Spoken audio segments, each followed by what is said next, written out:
अस्सलामुअलैकुम व्यूवर्स।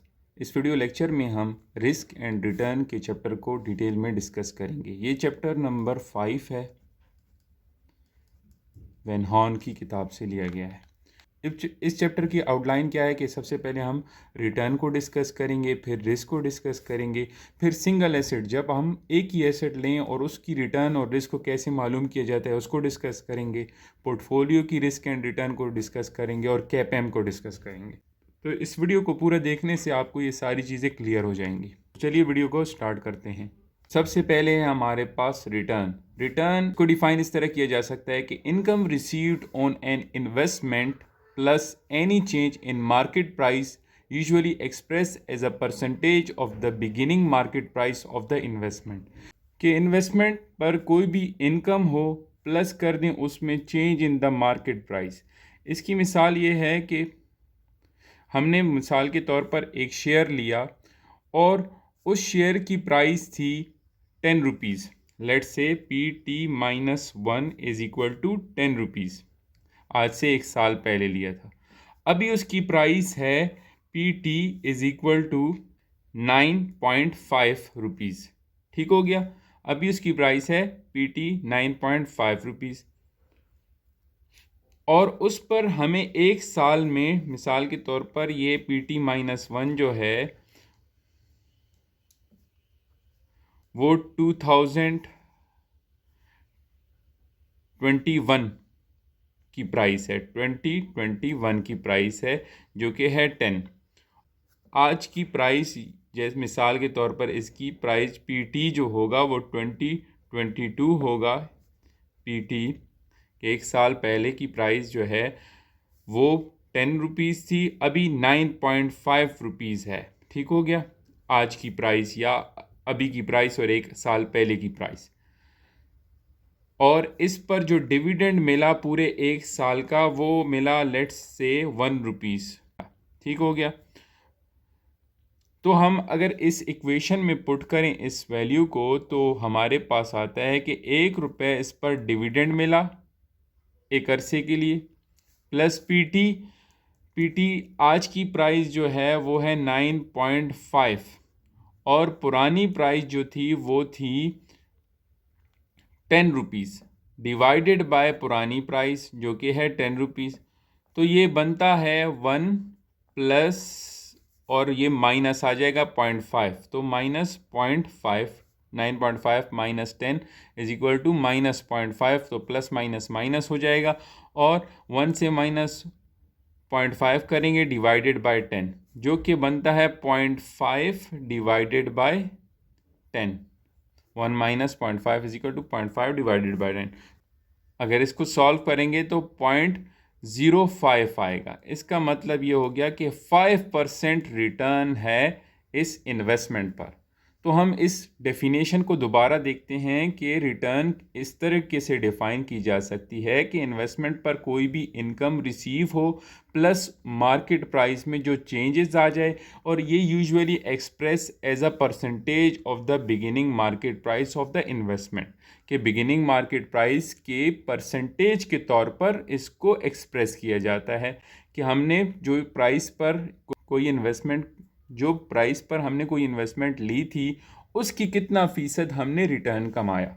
अभी नेक्स्ट है हमारे पास risk. Risk can be define as variability of return from those that are expected, के जो एक्सपेक्टेशंस हैं कि हमारी रिटर्न लेट से 5% होगी, 9% होगी, उसमें क्या वेरिएबिलिटी आ सकती है, मतलब उससे कितना चेंज हो सकता है। तो मिसाल है हमारे पास यह है कि हमारी लेट से एक्सपेक्टेशन है कि हमारी रिटर्न 9% होगी, लेकिन ये 9% से 12% भी हो सकती है, 5% भी हो सकती है। इसी तरह एक दूसरा एसेट है, उस पर हमारी एक्सपेक्टेशन यही 9% है, लेकिन उसमें रिटर्न जो है ज़्यादा से ज़्यादा लेट्स से 15% हो सकती है और कम से कम जो है वो लेट्स से 3% हो सकती है। इसी तरह ये चलता रहता। तो हम ये कह सकते हैं कि जो इन्वेस्टमेंट ये पहली वाली है, फर्स्ट वन, ये लेस रिस्की है एज कंपेयर टू दूसरी वाली। क्यों? क्योंकि इसमें जो हमारी एक्सपेक्टेशन है पहली वाली में उससे वेरिएबिलिटी जो है वो कम है एज़ कंपेयर टू दूसरी वाली इन्वेस्टमेंट जिसमें वेरिएबिलिटी ऑफ रिटर्न जो है वो ज़्यादा है। अभी पीछे हमने जो रिटर्न की कैलकुलेशन की है वो हमने on the basis of historical data की थी कि पिछले साल हमने एक इन्वेस्टमेंट ली थी, उस पर हमने डिविडेंड कमाया और साथ ही साथ उस इन्वेस्टमेंट की प्राइस में भी, मार्केट प्राइस में भी चेंज हो गया, तो हमारे पास जो है रिटर्न क्या है एक्सप्रेस एज अ परसेंटेज हो गई थी। अभी हमारे पास एक्सपेक्टेड रिटर्न क्या होती है? Expected return basically weighted average of possible return with weight being probabilities of occurrence. कि हमारे पास ये हम वेटेड एवरेज मालूम करते हैं रिटर्न की, कि लेट से हमारे पास जो फ्यूचर है उसकी रिटर्न, एक्सपेक्टेड रिटर्न जो है वो फ्यूचर में आने वाली रिटर्न होती है, और इसको मालूम करने के लिए हम वेटेड एवरेज का फॉर्मूला लगाते हैं, और वेट्स जो हैं वो बेसिकली प्रोबेबिलिटीज़ को कहा जाता है। तो हम इसका फार्मूला देखते हैं कि R bar is equal to sigma I is equal to 1 up to N. I is equal to 1 up to N का मतलब ये है कि रिटर्न जो है 1 की वैल्यू से लेकर 2, 3, 4, 5 वैल्यू तक ले सकती है। R1 है, R2 है, R3 है, R4 है, R5 है। इधर N क्या है? हमारे पास 5 नंबर ऑफ आउटकम्स हैं। तो हमारे पास जो फ्यूचर है वो उसमें हालात जो हैं वो हमारे बुरे भी हो सकते हैं, जिसमें हम कहते हैं कि हमारी नेगेटिव रिटर्न्स भी आ सकती हैं, और हालात अच्छे भी हो सकते हैं, 9%, 21% और 33% भी रिटर्न आ सकती है। और इसके साथ हम इनको असाइन कर देते हैं प्रोबेबिलिटीज़। प्रोबेबिलिटीज़ बेसिकली कहते हैं चांसेस ऑफ अकरेंस को, कि हमारे पास 15% नेगेटिव रिटर्न आने के चांसेस 10% हैं, 3% नेगेटिव रिटर्न के आने के चांसेस 20% है, एंड सो ऑन। और सम ऑफ प्रोबेबिलिटीज़ हमेशा 1 के बराबर होगा। तो हमको इसको क्या करेंगे? सॉल्व करेंगे। हमारे पास फॉर्मूला है are I multiply by P I कर लेंगे, are I multiply by P आई, जिसमें हम आर आई को पी आई के साथ मल्टीप्लाई करते जाएंगे। R1 P1, R2 P2, R3 ये सारे मल्टीप्लाई करेंगे तो हमारे पास वैल्यूज़ आएंगी। इसमें आती है -0.15 multiply by 0.10 is equal to -0.015। इसी तरह सेकंड वन की आती है वैल्यू 0.006, थर्ड वन की आती है 0.036, फोर्थ वन की 0.042 और फिफ्थ वन की आती है 0.033 बाय मल्टीप्लिकेशन। इसको इसके साथ मल्टीप्लाई किया, इसको इसके साथ, ऐसे कर लें, ठीक हो गया, और ये इक्वल। तो हमारे पास ये वैल्यूज़ आ गई। इन सब की क्या करनी है? हमने 1 से लेकर n तक सबको समिशन भी करना है, जमा भी करना है। तो जमा करेंगे तो हमारे पास 0.09 आएगा। इसका मतलब ये है कि हमारे पास expected return is equal to 9%।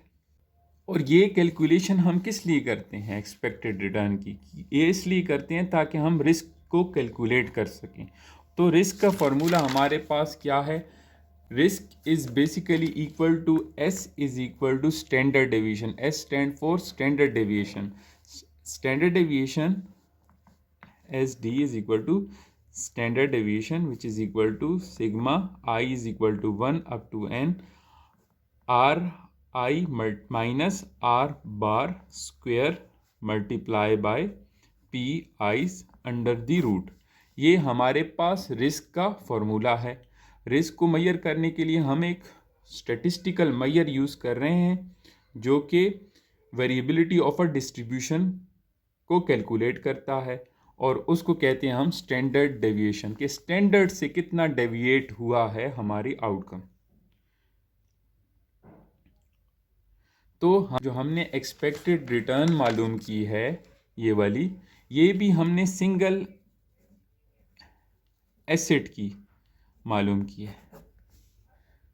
Expected return हम मालूम करते हैं सिंगल एसेट की बाय दिस फार्मूला।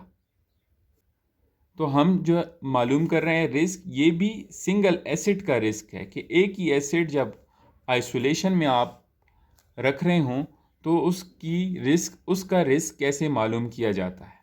तो हमारे पास ये फार्मूला है, इसको यूज़ करके आप रिस्क को मालूम कर सकते हैं। इसमें मैं एक अलग से एग्ज़ाम्पल लेता हूँ जिसमें हमारे पास आर आईज़ हैं और प्रोबेबिलिटीज़ हमारे पास ये हैं 0.05।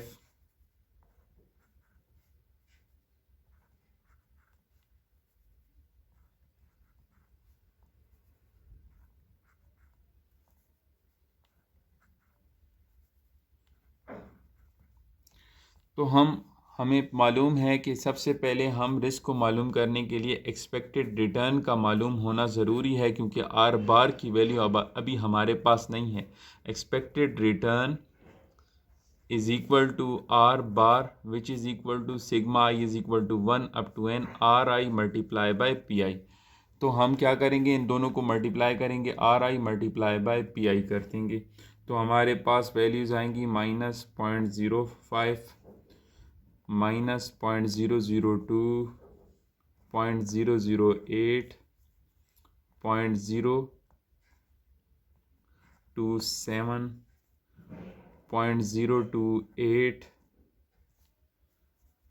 0.020, 0.014 एंड इसका जब सम लेंगे तो हमारे पास आर बार आ जाएगा, जो कि आता है 0.09 which is equal to 9% R bar आ गया।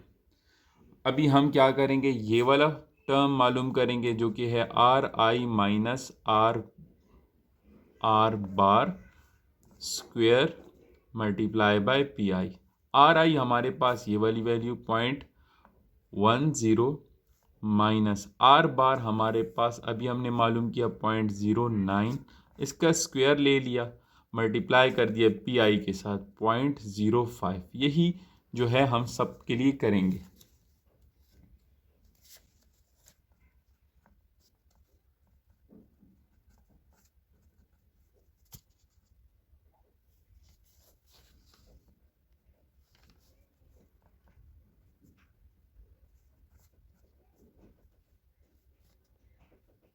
हम्म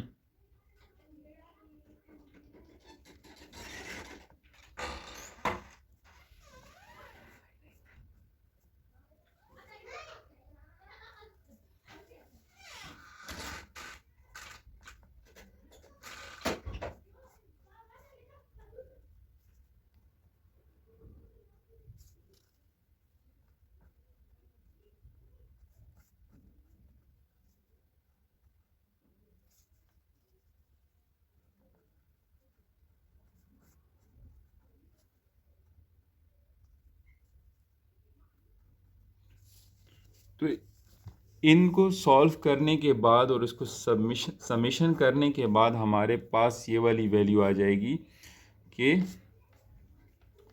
0.00703, जो कि हमारे पास स्टैंडर्ड डेविएशन की कैलकुलेशन में हमें मदद देगी। 0.00703 क्यों? क्योंकि ये वाली वैल्यू हमारे पास समीशन ऑफ दिस टर्म हुई है, जो कि इस फॉर्मूले के मुताबिक है।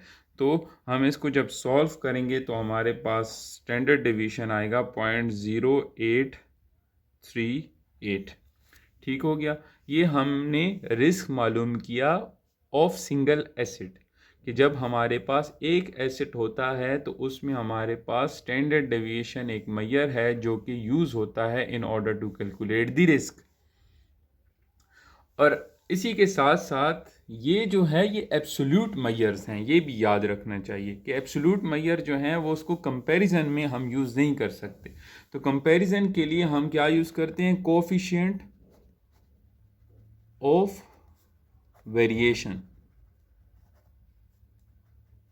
कोफिशिएंट ऑफ वेरिएशन जो है वो होता है basically standard deviation divided by mean के बराबर, S D standard deviation divided by mean के बराबर होता है। ये रिलेटिव मेजर है of risk, relative measure of risk है।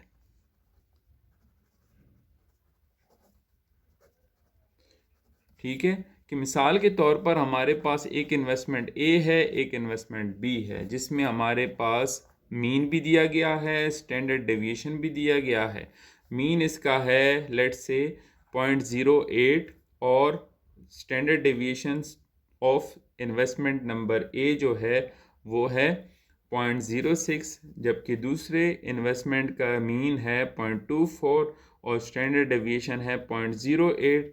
तो हमारे पास कोफिशिएंट ऑफ वेरिएशन डिवाइड करने के बाद आता है 0.75 और ये आता है 0.33, जिसका मतलब ये है कि investment number B is relatively less risky than investment number A. Next है हमारे पास टॉपिक पोर्टफोलियो। पोर्टफोलियो कहते हैं collection of asset in which investment is made, कि आप जब एक से ज़्यादा एसेट्स में अपनी इन्वेस्टमेंट करते हो तो उसको हम कहते हैं पोर्टफोलियो, या इसको हम दूसरे अल्फाज में ये भी कह सकते हैं कि अ कम्बिनेशन ऑफ 2 और more assets is called a portfolio. अभी पोर्टफोलियो की रिटर्न जो है वो कैसे मालूम की जाती है और रिस्क कैसे मालूम किया जाता है, इसमें हम ये डिस्कस करेंगे। पोर्टफोलियो रिटर्न जो है वो बेसिकली सिंपल है, जिसमें हम weighted average of the expected return of the securities को ले लेते हैं, जिसका आपके पास फार्मूला है RP is equal to sigma J. का मतलब है कि जे नंबर ऑफ सिक्योरिटीज़ हैं, कि एक से लेकर जितनी भी सिक्योरिटीज़ हैं उसको आप क्या कर लो, उसका वेटेड एवरेज ले लो। इसके लिए हम एक एग्जांपल को ले लेते हैं सबसे पहले, कि लेट्स से हमारे पास दो सिक्योरिटीज़ हैं, security number A, security B, जिसमें जो पहली सिक्योरिटी है RA सिक्योरिटी है, उसकी एक्सपेक्टेड रिटर्न लेट से 14% है और 11.5% बी सिक्योरिटी की एक्सपेक्टेड रिटर्न है। और वेट जो है, वेट का मतलब ये है कि आपने अपने पैसों में से ए में कितना इन्वेस्ट किया हुआ है और बी में कितना इन्वेस्ट किया हुआ है। तो लेट से हम कहते हैं कि 50% हमने अपने पैसे ए में लगा लिए और 50% हमने अपने एसेट कंपनी बी या इन्वेस्टमेंट नंबर बी में लगा ली।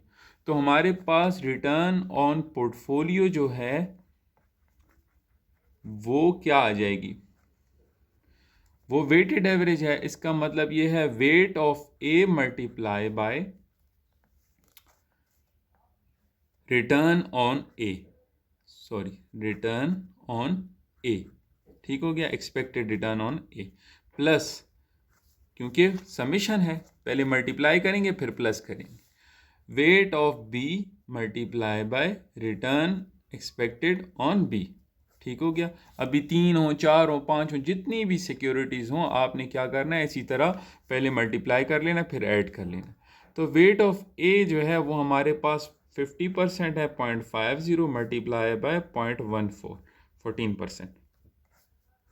वेट ऑफ बी जो है वो भी 50% है, 0.50 multiply by return on B जो है वो 0.115, 11.5%, ठीक हो गया। तो इसको हम जब सॉल्व करेंगे तो हमारे पास आएगा 0.1275 विच इज़ इक्वल टू 12.75%। ये क्या है, weighted average of expected returns on different securities. Portfolio की रिटर्न को मालूम करना बहुत इजी है, जिसमें हम क्या कर लेते हैं, वेटेड एवरेज ले लेते हैं डिफरेंट सिक्योरिटीज़ की एक्सपेक्टेड रिटर्न को, और इसके जब रिस्क मालूम करना होता है तो इसके लिए हम एक फार्मूला यूज़ करते हैं स्टैंडर्ड डेविएशन ऑफ पोर्टफोलियो का। और उसमें हम क्या करते हैं, अगर हमारे पास दो सिक्योरिटीज़ हों तो हम करते हैं पहले weight of first security square standard deviation of one security square plus weight of second security उसका स्क्वायर ले लेंगे, standard deviation of second security का square plus 2W1 weight of one plus 2W1 W2 weight of two, covariance on security return number 1 और return number 2। ये हम formula use करते हैं अगर हमारे पास दो सिक्योरिटीज़ होंगी और उसका हम क्या मालूम कर रहे होंगे, पोर्टफोलियो का रिस्क मालूम कर रहे होंगे। कोवेरियंस अभी क्या है, इधर हमने एक टर्म यूज़ किया कोवेरियंस। कोवेरियंस बेसिकली एक स्टैटिस्टिकल मेजर है जो कि हमें बताता है degree to which two variables move together, के दो वेरिएबल किस तरीके से मूव करते हैं, और इसकी पॉजिटिव वैल्यू शो करती है कि on average they go in the same direction, कि एक ही डायरेक्शन में, मतलब एक में इजाफा हो रहा हो तो दूसरे में भी इजाफा होगा। तो क्या है कोवेरियंस? बेसिकली हमारे पास एक स्टेटिस्टिकल मेजर है जो हमें बताता है कि दो वेरिएबल किस तरह मूव करते हैं। इस इक्वेशन को आप दूसरे तरीके से भी ले सकते हैं, जिसमें हम कोरिलेशन भी लिख सकते हैं कि कोवेरियंस ऑफ R1 2 की बजाय अब इधर ये टर्म भी लिख सकते हो, कोरिलेशन 1 और 2 के दरमियान R1 2 जो है ये कोरिलेशन को जाहिर कर रहा है। ठीक हो गया। स्टैंडर्ड डेविएशन 1, स्टैंडर्ड डेविएशन 2, ये दोनों जो टर्म्स हैं, ये वाली और ये वाली कोवेरियंस, ये दोनों सेम टर्म्स हैं, मतलब दोनों से एक ही आंसर आता है। तो आपकी अभी मर्जी है कि आप कोरिलेशन वाली टर्म्स यूज़ करते हैं कोवेरियंस। तो आप डेटा को देखें, सवाल में जिस तरीके का डेटा होगा तो आप उसी तरीके से इस वैल्यू को यूज़ कर लें, इस फॉर्मूले को यूज़ कर लें।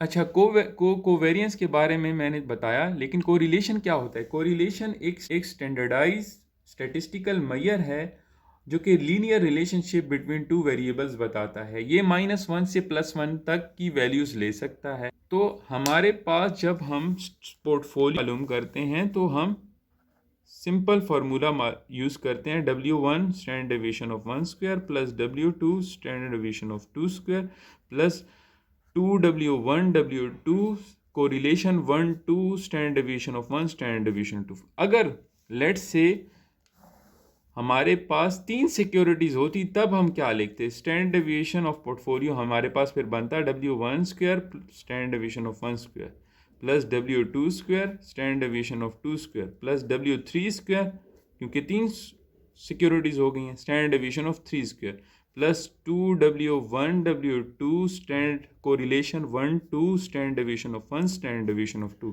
प्लस 2W1 1 2 तो हो गया। अभी 1 और 3 के दरमियान कोरिलेशन 1 3 के दरमियान standard deviation of 1 standard deviation 3 plus 1 2 हो गया, 1 3 हो गया, 2 3 नहीं हुआ तो 2W2 W3 standard deviation, sorry correlation 2 3 standard deviation of 1 standard deviation of 3, sorry standard deviation of 2 standard deviation of 3। इस सब का हम क्या ले लेंगे? Under root. तो हमने तो पहले ही मालूम कर लिया कि स्टैंडर्ड डेविएशन एक सिक्योरिटी का किस तरीके से मालूम होता है।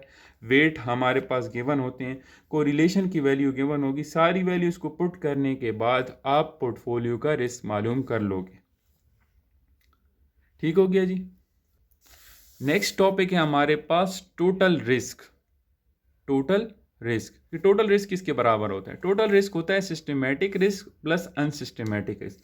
सिस्टमेटिक रिस्क कौन सा रिस्क होता है? ये अनकंट्रोलेबल रिस्क भी इसको कहते हैं, अनकंट्रोलेबल रिस्क, कि कंपनी के इख्तियार में नहीं है कि इसको कंट्रोल कर सके, मतलब मार्केट फैक्टर्स की वजह से जो रिस्क आता है उसको हम कंट्रोल नहीं कर सकते, तो वो रिस्क जो कहलाता है वो सिस्टमेटिक रिस्क होता है। इसको हम डिफाइन करते हैं the variability of return on stocks और portfolios associated with changes in return on the market as a whole, कि मार्केट में जो चेंजेस आने की वजह से जो हमारे स्टॉक और पोर्टफोलियोज पर असर पड़ते हैं, रिस्क आता है, उसको हम कहते हैं सिस्टमेटिक रिस्क। और अनसिस्टमेटिक रिस्क कंट्रोलेबल रिस्क होता है जो कि डाइवर्सिफिकेशन से कम किया जा सकता है, और ये variability of return on stocks और पोर्टफोलियोज जो है वो मार्केट की वजह से नहीं होती, बल्कि कंपनी के अंदर के, कंपनी के कंट्रोल के फैक्टर्स की वजह से हो सकती है। नेक्स्ट टॉपिक है हमारे पास capital asset pricing model, CAPM, capital asset pricing model. It is a model that describes the relationship between risk and expected return, कि रिस्क और एक्सपेक्टेड रिटर्न के दरमियान रिलेशनशिप को डिस्क्राइब करता है ये मॉडल। अच्छा, इसकी हमारे पास एक इक्वेशन है जिसमें हम किसी भी सिक्योरिटी की एक्सपेक्टेड रिटर्न को मालूम कर सकते हैं बाय सॉल्विंग दिस इक्वेशन, जो कि बराबर होती है R J return, expected return on the stock is equal to risk free rate R F is equal to risk free rate, जो कि ट्रेजरी बिल्स पर जो स्टेट बैंक ऑफ किसी भी कंट्री का स्टेट बैंक जो है वो इशू करे तो उस पर जो रेट दे रहा होता है उसको रिस्क फ्री रेट कहते हैं। बीटा हमारे पास sensitivity of asset towards market को कहते हैं कि मार्केट में उतार चढ़ाव आने से हमारे पास सिक्योरिटी में क्या उतार चढ़ाव आएगा। Sensitivity of asset towards market, कि जितना ज़्यादा बीटा होगा उतना ज़्यादा हमारा रिस्क होगा, जितना कम बीटा उतना कम रिस्क। क्यों? क्योंकि मार्केट के साथ अगर हमारा स्टॉक या एसेट जो है वो सेंसिटिव होगा तो मार्केट में उतार चढ़ाव की वजह से हमारे एसेट में भी उतार चढ़ाव आएगा। और अगर ज़्यादा सेंसिटिव है तो मार्केट में 1 रुपये का उतार चढ़ाव आने से, 1% का उतार चढ़ाव आने से हमारे जो एसेट है उसमें ज़्यादा उतार चढ़ाव आएगा। तो जितना ज़्यादा उतार चढ़ाव आ रहा है तो उतना ज़्यादा रिस्क हो गया, क्योंकि हमारे पास रिस्क तो है ही, variability of expected return. RM basically return on market portfolio की एज अ होल मार्केट पर कितनी रिटर्न है। अगर एज अ होल हम मार्केट को पोर्टफोलियो कंसिडर करें तो उस पर रिटर्न कितनी है, रिटर्न ऑन मार्केट। तो हम क्या करेंगे, एक एग्जांपल लेते हैं जिसमें हमारे पास लेट से रिस्क फ्री रेट है 6%, बीटा हमारे पास है 1.2। बीटा 1.2 का मतलब यह है मार्केट में 1% का इजाफा हमारे एसेट में 1.2% का इजाफा लेकर आएगी, और मार्केट में 1% की कमी हमारे एसेट में 1.2% की कमी लेकर आएगी। अगर बीटा 2 होता तो मार्केट में 1% इजाफा हमारी सिक्योरिटी में 2% का इजाफा लेकर आती, और वाइस वर्सा। तो और लास्ट में हम कहते हैं लेट से मार्केट रिटर्न जो है वो 10% है, तो हम सिक्योरिटी की रिटर्न मालूम कर लेंगे एक्सपेक्टेड, जो कि RF 6% plus beta 1.2 multiply bye RM 10% है, और RF जो है 6%। तो हमारे पास 6% प्लस 1.2 मल्टीप्लाई बाय 10 माइनस 6 4%। तो 6% plus 1.2 multiply by 4 is equal to 4.8%, जो कि बनता है 10.8%। कि मार्केट में जो रिटर्न है वो 10% है और जो सिक्योरिटी की रिटर्न है वो है 10.8%। क्यों? क्योंकि सिक्योरिटी का बीटा जो है मार्केट से ज़्यादा है। तो मैंने पहले ही कहा higher the beta higher the risk. जब रिस्क ज़्यादा है मतलब कि मार्केट से ज़्यादा रिस्पॉन्स कर रहा है तो रिटर्न भी मार्केट से ज़्यादा होगी, क्योंकि मार्केट पर बीटा कम होता है 1%। मार्केट का बीटा 1 होता है हमेशा, तो मार्केट पर 10% है और हमारे एसेट की रिटर्न जो है वो 10.8% है।